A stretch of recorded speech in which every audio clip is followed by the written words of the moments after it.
Hi everyone, welcome back with me Guru Geografi Milenial.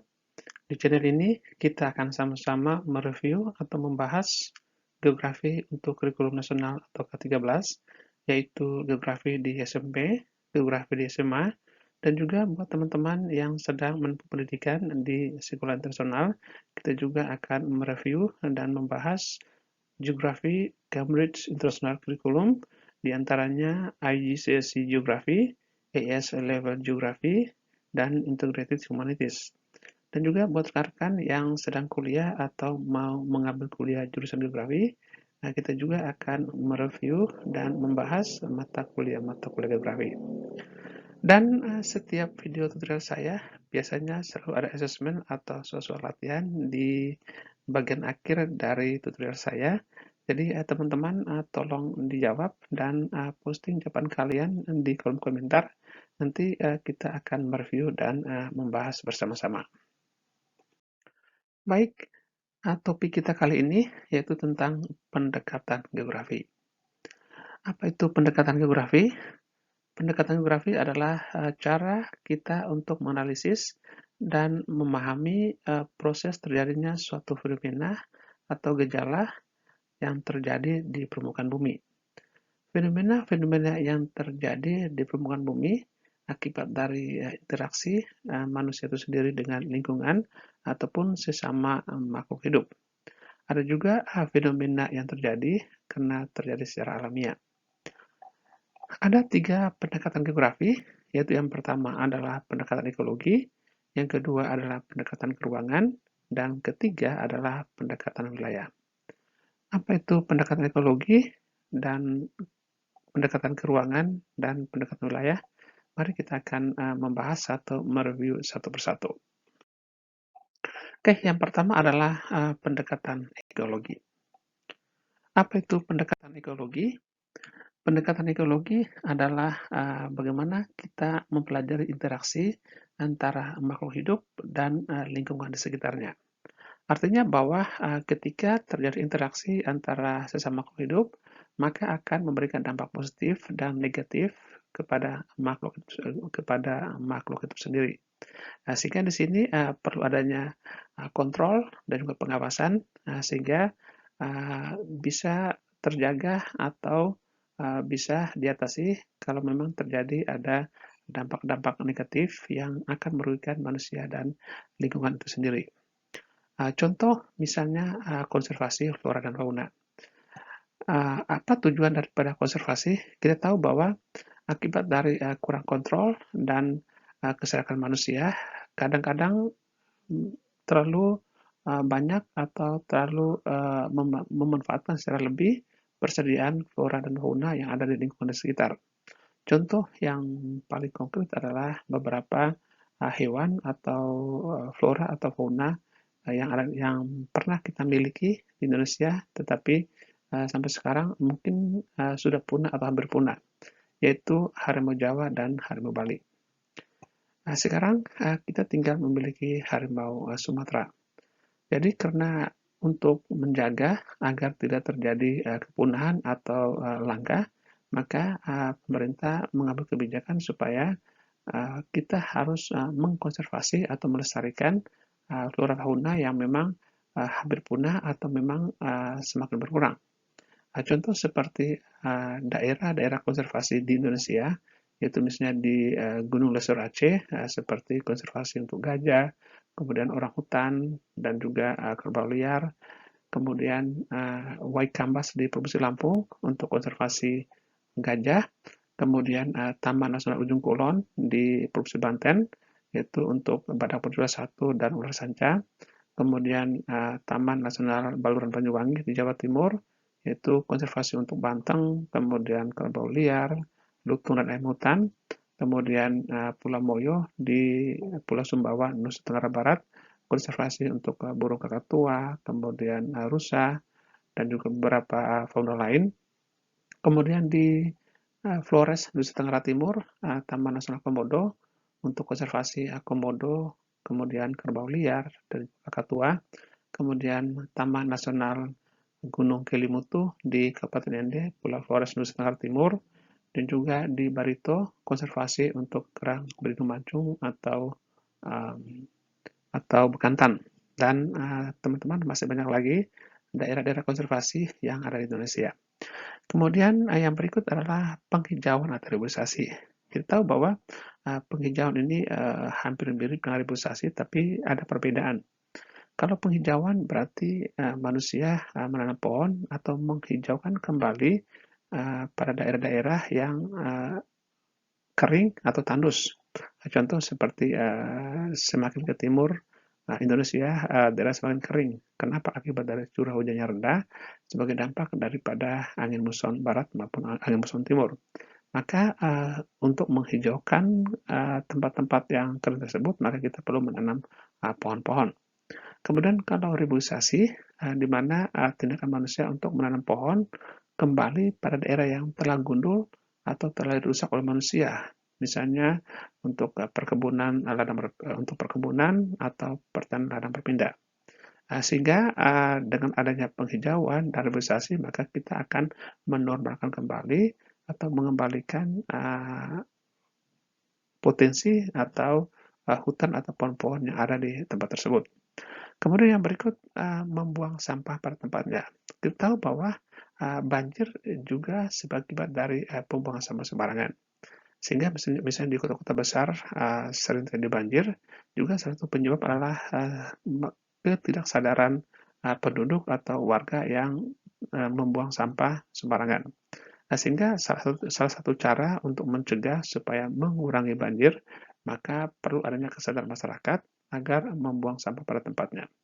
Sehingga kita tahu bahwa sekarang ada kampanye atau encouragement bahwa setiap masyarakat atau setiap wilayah harus punya bank sampah atau tempat sampah sehingga memudahkan masyarakat untuk membuang sampah pada tempat-tempat yang telah disediakan.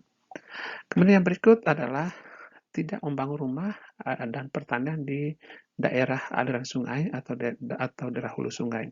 Kita tahu bahwa kadang juga akibat dari ketidaksadaran masyarakat, mungkin mereka merasakan bahwa dengan melakukan atau membuka lahan pertanian atau perkebunan di daerah aliran sungai, maka akan memberikan hasil yang bagus. Misalnya karena tanah yang subur, kemudian tekstur yang bagus, maka ketika mereka melakukan mengembangkan pertanian atau perkebunan, pasti akan mendapatkan hasil yang bagus. Tapi sebenarnya di satu sisi, di daerah aliran sungai itu sangat rentan terhadap banjir. Kenapa? Karena memang kalau umpamanya pohon-pohon itu masih ada, kemudian masih asih, sehingga di sini pohon-pohon tersebut bisa memblok atau menghalangi banjir, ataupun juga pohon-pohon tersebut bisa membantu meresapkan sebagian air, baik itu air sungai maupun air hujan ke dalam tanah. Kemudian juga yang berikut adalah sistem pertanian dengan sengkedan atau di lahan miring. Contohnya seperti kalau misalnya di Bali atau di Tanah Tinggi Dieng, di Jawa Tengah, ataupun juga misalnya di negara Tiongkok, kita tahu bahwa masyarakat dengan teknologi ataupun dengan pengetahuan mereka miliki, mereka membangun pertanian ya di perbukitan atau lahan miring, karena tanahnya subur, iklim yang bagus, tapi mereka tahu bagaimana cara menggerakkan atau mengolah atau memperbaiki tempat tersebut tetap memberikan manfaat bagi mereka dan tidak merusak lingkungan. Maka kita lihat bahwa di perbukitan mereka menggunakan sengkedaan atau terasering untuk mengembangkan pertanian. Yang kedua adalah pendekatan ke ruangan. Apa itu pendekatan ke ruangan? Pendekatan ke ruangan adalah cara kita mengkaji fenomena atau gejala-gejala yang terjadi di permukaan bumi berdasarkan ruang kejadian. Di mana kajian daripada pendekatan ke ruangan itu menitik beratkan pada perbedaan karakteristik atau ciri-ciri antara wilayah atau antara satu wilayah dengan wilayah lain. Sehingga kita tahu bahwa setiap wilayah itu punya topografi atau relief atau struktur atau pola atau proses yang berbeda-beda. Contohnya misalnya setiap musim hujan biasanya terlalu banjir di Jakarta.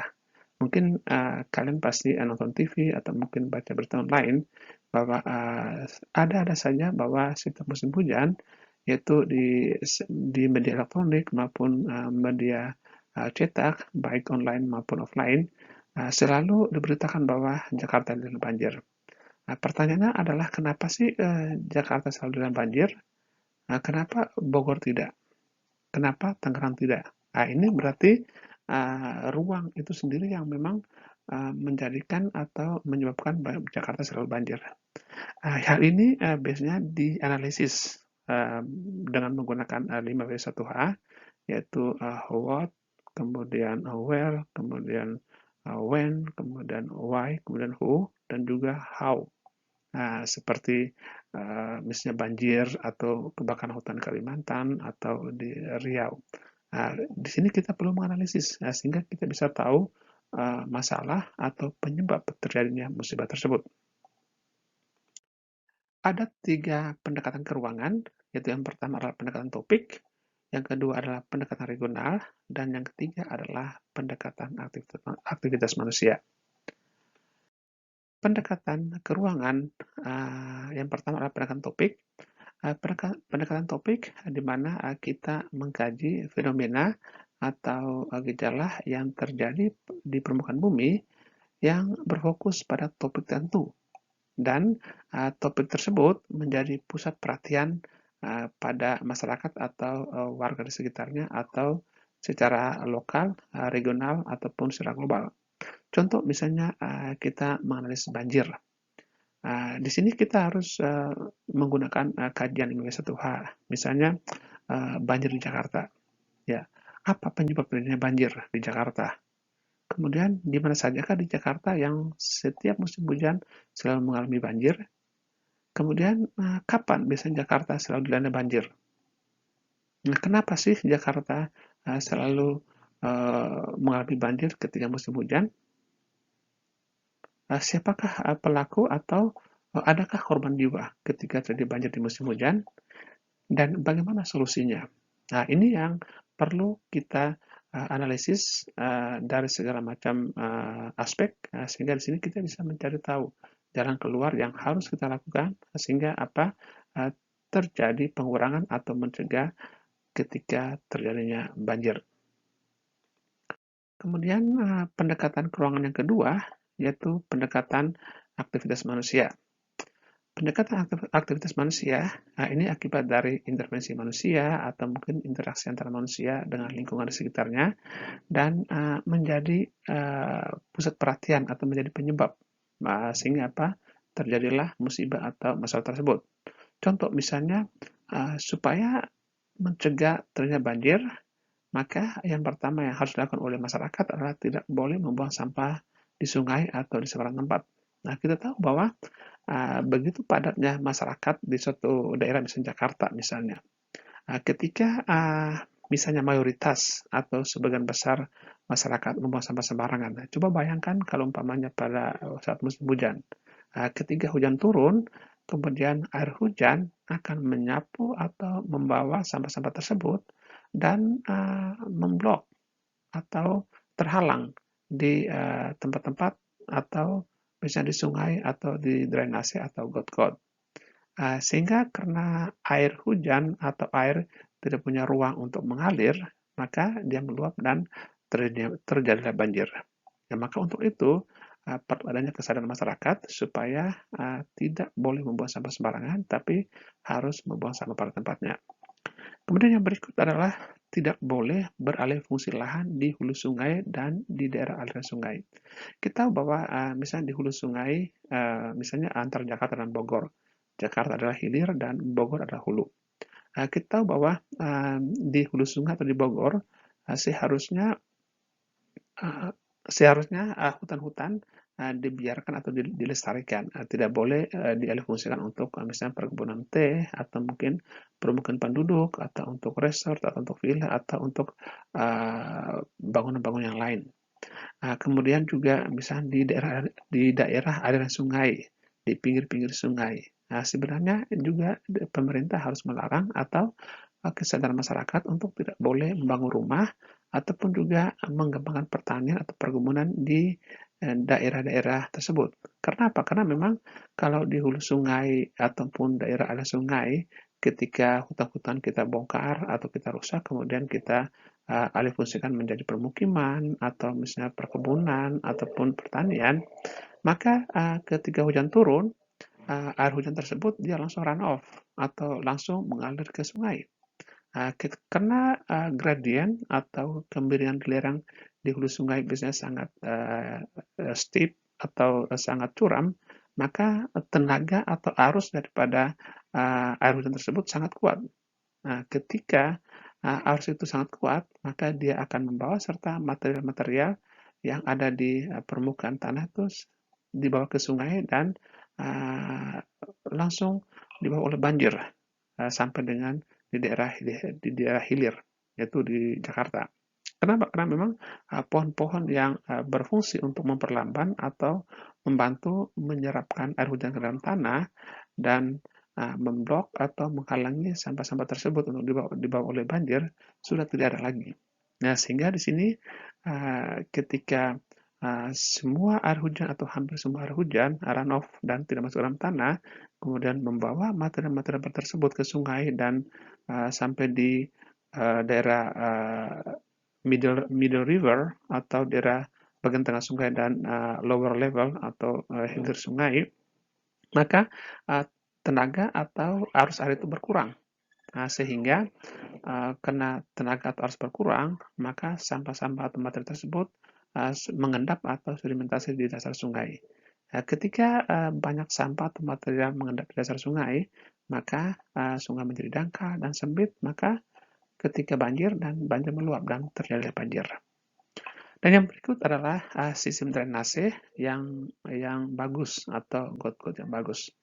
Dianjurkan bahwa di perkotaan misalnya, ketika developer-developer atau mungkin pengembang-pengembang mau membangun perumahan, entah itu klaster untuk kalangan bawah, menengah maupun atas, seharusnya itu dibuat drainase yang bagus, yang dalam, lebar, dan juga dibuat lubang bivori ataupun mungkin danau-danau buatan untuk menampung air hujan maupun air dalam rumah tangga.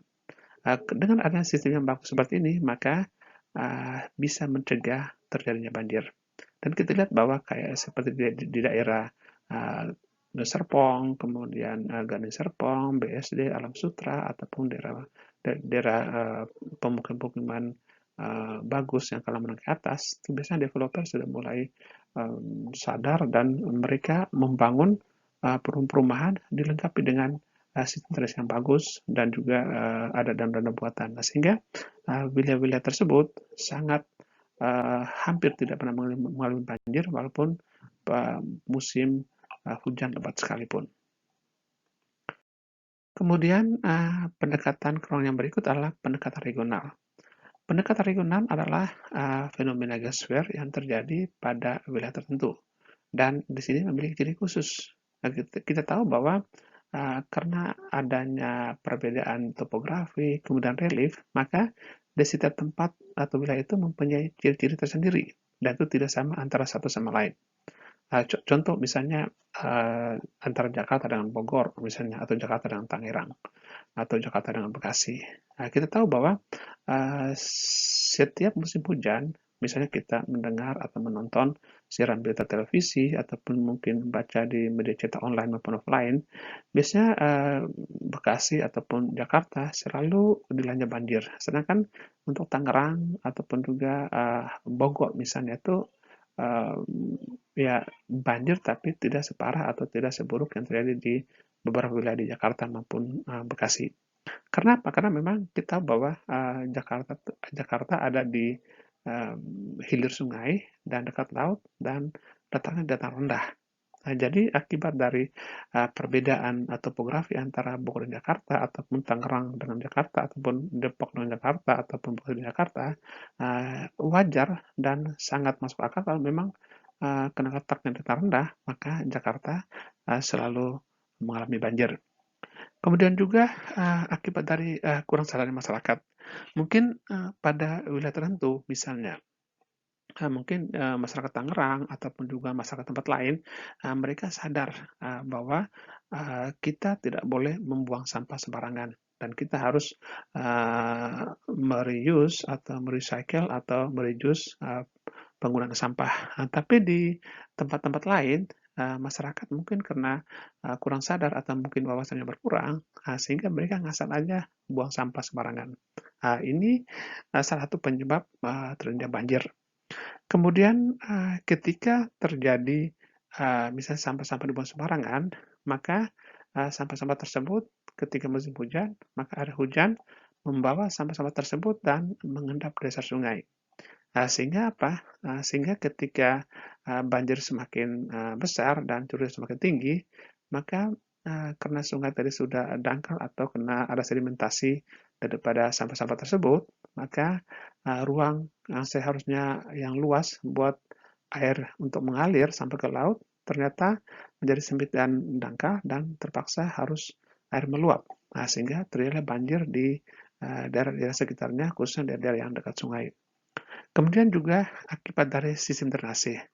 Ada di perumahan-perumahan atau tempat-tempat tertentu, pengembang atau pemerintah lokal, mereka eee, membangun drainase yang bagus, lebar, kemudian dalam. Tapi ada di tempat-tempat tertentu, mungkin developer atau mungkin masyarakat kurang memperhatikan sistem drainase. Mungkin terlalu sempit atau mungkin terlalu dangkal. Hal ini sangat berbahaya. Kenapa? Karena memang kalau pada musim hujan dan curah yang sangat tinggi, kemudian juga misalnya akibat dari kepadatan penduduk, kemudian kepadatan pemukiman, juga akibat dari sampah-sampah. Nah, ini gampang sekali terjadi luapan sungai dan terjadi banjir di sekitarnya. Kemudian yang berikut tata kota yang tidak teratur. Nah, kita tahu bahwa di tempat-tempat tertentu tata kotanya kurang bagus. Misalnya antara pemukiman kalangan menengah, kemudian kalangan bawah, kalangan atas, kemudian pabrik, kemudian industri-industri besar, industri kecil itu tidak teratur antara satu tempat-tempat lain. Apalagi perkampungan-perkampungan, biasanya masyarakat ada yang sadar membangun secara rapi, secara bagus, ada yang memang karena memang tidak ada lahan dan mungkin tidak punya potensi, mereka asal bangun-bangun saja. Ini berbahaya. Karena apa? Karena memang pada saat musim hujan itu tidak ada ruang lagi untuk air mengalir. Nah, sehingga akibat juga dengan kurang sadar masyarakat mengolah sampah, sehingga sampah-sampah terus juga pada saat terjadi banjir, maka rentan sekali sampah-sampah tersebut dan tata kota yang memang kurang teratur tersebut selalu mengalami kebanjiran. Yang berikut adalah terakhir pendekatan kompleks wilayah.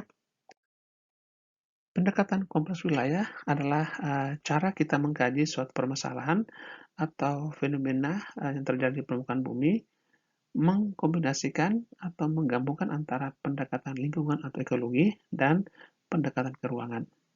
Pendekatan ini berdasarkan adanya perbedaan karakteristik dari setiap wilayah dan seperti sebelumnya bahwa karena akibat dari adanya perbedaan antara satu wilayah dengan wilayah lain, akibat dari iklim yang berbeda, kemudian relief atau topografi yang berbeda, maka di sini untuk mengatasi suatu solusi atau masalah perlu adanya kerjasama atau kolaborasi antara wilayah-wilayah tersebut atau semua elemen-elemen atau golongan-golongan atau kumpulan-kumpulan yang ada di masyarakat tersebut. Contohnya, misalnya uh, banjir di Jakarta. Sebenarnya untuk mencegah atau mengurangi banjir di Jakarta, tidak hanya mengandalkan pemerintah DKI Jakarta ataupun juga masyarakat Jakarta itu sendiri, tapi perlu adanya kerjasama ya antara semua elemen masyarakat Jakarta, kemudian dengan daerah-daerah sekitarnya, khususnya daerah-daerah yang ada di hulu Sungai Ciliwung ataupun sungai-sungai atau sungai yang ada di dekatnya seperti Sungai Cisadane yang sangat dekat dengan Sungai Ciliwung yang ngalir dari Bogor ke Tangerang. Nah, di sini misalnya kerjasama antara elemen masyarakat, antara warga yang ada di Jakarta, misalnya dengan adanya penyuluhan atau sosialisasi supaya masyarakat sadar bahwa harus membuang sampah pada tempatnya. Kemudian juga mungkin pemerintah harus mengupayakan supaya menyadarkan masyarakat untuk tidak boleh membangun perumahan pemukiman di pinggir sungai. Nah, di sini kenapa? Karena memang Sungai Ciliwung di Jakarta ini kan sebenarnya cukup lebar dan juga cukup dalam. Tapi kan akibat dari masyarakat yang tinggal di pinggir sungai, kemudian mereka bangun rumah di pinggir sungai, sampah-sampah dibuang sembarangan, maka ketika terjadi hujan turun dan curahnya tinggi, maka air hujan atau atau air di sungai tersebut tidak tidak tidak punya ruang yang cukup untuk bisa mengalir dengan bebas. Kenapa? Karena memang akibat dari sampah-sampah yang banyak, kemudian dihalangi oleh bangunan-bangunan pembukaan tersebut, nah, sehingga dia meluap dan terjadilah banjir. Kemudian juga di daerah hulu sungai atau daerah das, misalnya di Depok atau di Bogor. Nah, juga kerjasama antara pemerintah DKI Jakarta ataupun masyarakat DKI Jakarta dengan masyarakat dan Pemkot Depok ataupun Pemkot Kota Bogor atau Kabupaten Bogor dengan masyarakatnya supaya tidak boleh mengalihfungsikan lahan di daerah hulu sungai ataupun daerah das untuk pemukiman ataupun perkebunan ataupun pertanian. Kenapa? Karena memang ini sangat berdampak yang buruk ketika terjadi hujan turun dan terjadi banjir. Kemudian yang berikut tata kota yang bagus. Nah, jadi seharusnya Jakarta ditata ulang ya, Jakarta bukan ditata ulang tapi bagaimana caranya supaya tempat-tempat yang memang rawan banjir perlu ditata kembali. Ya, misalnya sungai dinormalkan kembali, kemudian pemerintah menyiapkan pemukiman penduduk supaya masyarakat-masyarakat yang tinggal daerah yang padat penduduk dan daerah yang rawan banjir dipindahkan ya ke daerah yang lebih aman dan bagus. Sehingga apa? Masyarakat tersebut juga mereka akan aman, akan sehat, akan nyaman dan juga masyarakat masyarakat masyarakat lain juga yang di sekitarnya juga akan mengalami dampak positifnya. Nah, kemudian juga yang berikut membangun irigasi atau drainase yang bagus. Ya, jadi drainase-drainase yang mungkin awalnya sudah dangkal ataupun juga sempit dilebarkan atau didalamkan. Atau juga misalnya membuat lubang pimpuri atau danau-danau buatan untuk menampung air hujan ataupun air-air yang dari rumah tangga. Kemudian yang berikut juga membuat kali curitan. Nah, misalnya dulu saya pernah dengar bahwa kerjasama antara pemerintah DKI untuk membuat kali curitan, uh, uh, kerjasama antara Pemda DKI dan juga dengan Pemkot atau Pemda Bogor, kemudian dengan Pemda Tangerang untuk membuat kali curitan dari Sungai Ciliwung ke Sungai Cisadane. Tujuannya apa? Supaya sebagian air dari Sungai Ciliwung dialirkan sebagian ke Cisadane. Nah, karena memang Sungai Cisadane sungainya cukup lebar, cukup besar, tetapi jarang terjadi banjir di wilayah-wilayah di sekitarnya. Nah, sehingga akibat dari pertimbangan demikian, maka kerjasama antara pemerintah DKI, kemudian Pemkot Bogor, kemudian Tangerang, untuk mengalihkan atau membuat kali curitan supaya mengalihkan sebagian air dari Sungai Ciliwung ke Sungai Cisadane. Baik, demikianlah tutorial saya hari ini tentang pendekatan geografi. Baik, seperti saya jelaskan atau saya singgung di awal tutorial saya tadi, bahwa di akhir video tutorial saya selalu ada soal-soal latihan atau assessment. Untuk topik ini saya hanya kasih 3 nomor, dan 3 nomor ini adalah AO3 semua atau soal-soal HOTS, High Order Thinking Skills. Di sini ada 3 nomor, tapi bobot nilainya 20. Nomor 1, jelaskan pendekatan kompleks wilayah. Nilainya 4. Nah, kemudian nomor 2, skornya 8. Nomor 3, skornya juga 8. Nah, untuk mendapatkan skor 4 dan nilai 4, maka kalian harus menjawab pertanyaan ini dengan memberikan 2 alasan, kemudian menjelaskan dan berikan contoh.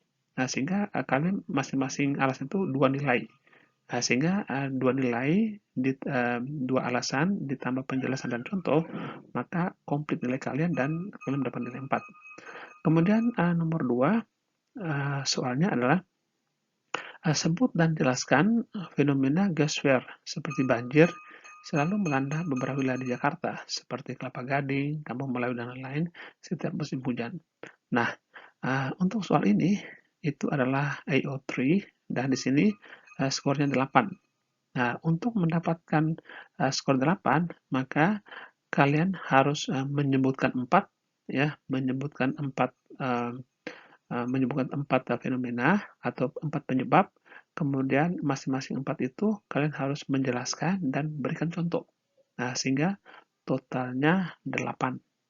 Nomor 3 juga sama, yaitu alih fungsi lahan di hulu sungai dan das merupakan penyebab terjadinya banjir. Apakah Anda setuju dengan pernyataan ini? Jelaskan alasan Anda. Ini adalah jawaban pribadi, ya. Jadi sama seperti nomor 2, jadi kalian harus punya 4 alasan, uh, entah itu, jadi jawaban kalian itu bisa ya, bisa tidak. Jadi bisa benar, bisa tidak. Jadi penilaiannya bukan karena Anda harus jawab benar semua atau salah semua, tidak. Anda bisa jawab, Anda bisa setuju, Anda juga bisa tidak setuju. Nah, tetapi yang akan dilihat di sini adalah bagaimana Anda berargumen, bagaimana Anda mengungkapkan pendapat, dan karena nilainya 8 atau skor 8, maka kalian harus, baik Anda setuju maupun tidak setuju, harus punya 4 alasan. Dan masing-masing alasan kalian harus menjelaskan dan dibuktikan dengan contoh. Nah, sehingga di sini kalian mendapat skornya 8. Nah, sehingga total dari perhitungan nomor ini kalian mendapatkan nilainya 20 atau skornya 20. Baik, jadi di channel ini atau di video-video tutorial saya, kalian tidak hanya untuk mendapatkan materi ataupun juga bahan-bahan referensi, tapi saya juga ingin teman-teman atau adik-adik sekolah di SMP maupun SMA improve cara berpikir. Kemudian apalagi sekarang kita dengan globalisasi, kita juga harus improve kita punya GQ, Global Quality. Sehingga cara berpikir kita itu sudah ke level-level internasional. Nah, sehingga soal seperti ini juga perlu kalian harus melatih diri untuk bisa menjawab pertanyaan-pertanyaan yang memang sangat dituntut pada era milenial ini. Baik, demikianlah tutorial saya kali ini, dan jangan lupa jawablah pertanyaan tadi di kolom komentar. Kemudian kita akan melihat bagaimana sih pendapat teman-teman lain. Nah, kemudian nanti saya akan membantu untuk kita kita revise atau membahas secara bersama-sama. Dan baik teman-teman, kalau memang kalian merasa bahwa video ini sangat bermanfaat untuk kalian, silakan klik like dan silakan subscribe kalau memang kalian merasa bahwa ingin mendapatkan update dari materi-materi di video tutorial saya selanjutnya, sehingga nanti kalian bisa um, paling kurang tetap update dengan materi-materi saya. Baik, terima kasih teman-teman. Sampai ketemu lagi di video-video saya selanjutnya. Bye everyone.